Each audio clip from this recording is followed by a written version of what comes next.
coping saw seems like a simple tool, but a lot of woodworkers struggle to get the results they want. Hopefully this quick video will help you change that. It all starts with the proper blade with the correct number of teeth per inch. Fewer teeth may cut faster, but the finish is going to be rougher. Likewise, more teeth may leave a finer finish, but the saw will cut slowly and bog down in thick materials, and that'll lead to drifting away from your line. If I want a fast cut that I'll be maybe smoothing later with a sander or a rasp, or if I'm working with thick material, thicker than 3/4 of an inch, I'll use a 10 teeth per inch blade. But if I want a smoother finished quality cut in 3/4 to 1/2 inch material, I'll use around 15 teeth per inch.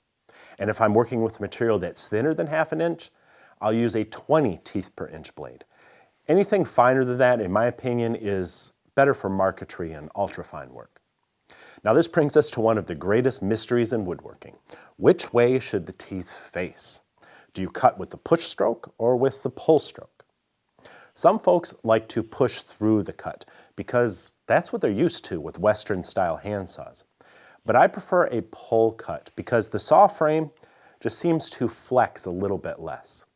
Theoretically, it shouldn't matter, so if you're comfortable with one way or another, you just do what you're comfortable with. Now once you get the blade direction figured out, you have to know how to install it properly. I like to attach the blade on one end of the frame, then use my bench to flex the saw as I install the other end of the blade. Then I further increase the tension with the built-in adjuster. I want the blade to be difficult to flex with my finger. You can't over-tighten a coping saw. The frame just isn't strong enough to snap a blade from pure tension. If you're breaking blades, the problem's likely your technique, which we'll discuss shortly. The blade should be turned to the side so it isn't in line with the frame. Otherwise, the frame would obstruct your cut after a few inches. How far you turn the blade is a matter of personal preference. I like mine at about 20 or 30 degrees. As I cut, I like to hold the saw parallel to the floor, so that means adjusting my workpiece in the vise accordingly. This helps me keep my edge square. Now don't hurry. Fast, short strokes will make it difficult to keep your saw parallel, and you'll be far more likely to drift. And don't grip the handle like you're going to crush it. Relax, loosen your arm muscles, and use long, smooth strokes. You'll have much more control. Likewise, don't overfeed your saw. If your blade is bowing backwards, you're applying too much pressure. Your blade can only cut so fast. Let it do its job at its own pace. When you make a turn, particularly tight turns, be sure you're cutting at the same time. If you pause the cut while turning the saw, you put a lot of tension on the blade, which will weaken it and eventually cause it to bind and break. It takes a little practice, but your turns should be coordinated with your cutting strokes, either during the push or the pull, depending on how your saw is set up. Here, a faster stroke may be more appropriate, so you can keep the cut up with the speed of your turn. If you're having difficulty gripping the handle, consider adding some hockey tape or some other grippy material. You could even reshape a wooden handle to be more comfortable in your hand. Again, you don't want to have to use a death grip to hold the saw. Relaxing is the key to control, and a more comfortable handle may just help you relax more. Now let's talk about the saws themselves.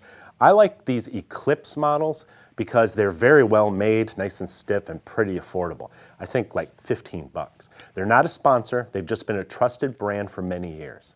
I find that the shallower throat version works well for just about any common task, but they do make a deeper throat model for cutting far from the edge of a board. Some folks call these fret saws because they were often used for fine fretwork in larger panels. I'll link to both below this video. We already talked about blades a bit. Again, I like 10, 15, and 20 teeth per inch. If you want a single all-purpose blade, maybe go with 15. But make sure you get the right blade for your saw. A saw like this requires a 6.5 inch long blade with pinned ends. This saw uses 5-inch scroll saw blades without pinned ends, so make sure you get the right blade for the style of saw you have. I hope these tips make your work a little bit easier. If you'd enjoyed them, leave a comment or at least a thumbs up below. And if you haven't already, please subscribe. You'll be glad you did. If you sharpen your tools by hand, do yourself a favor. Try one of Trend's diamond stones. You can start with a card, but before long, you'll want a full bend stone because these things cut fast, they stay perfectly flat, and you can go from stone to strop to wood and be back to work in under a minute. I'll link to my favorites in the notes below this video. Wait, don't go yet. If you're new here, please subscribe and remember to ring the bell. I would really appreciate that. Give us a thumbs up, or better yet, leave us a comment. I always read them. And be sure to check out the latest issue of Stumpy Nubs Woodworking Journal. It's always packed with tips, tricks, and tutorials designed to make you a better woodworker.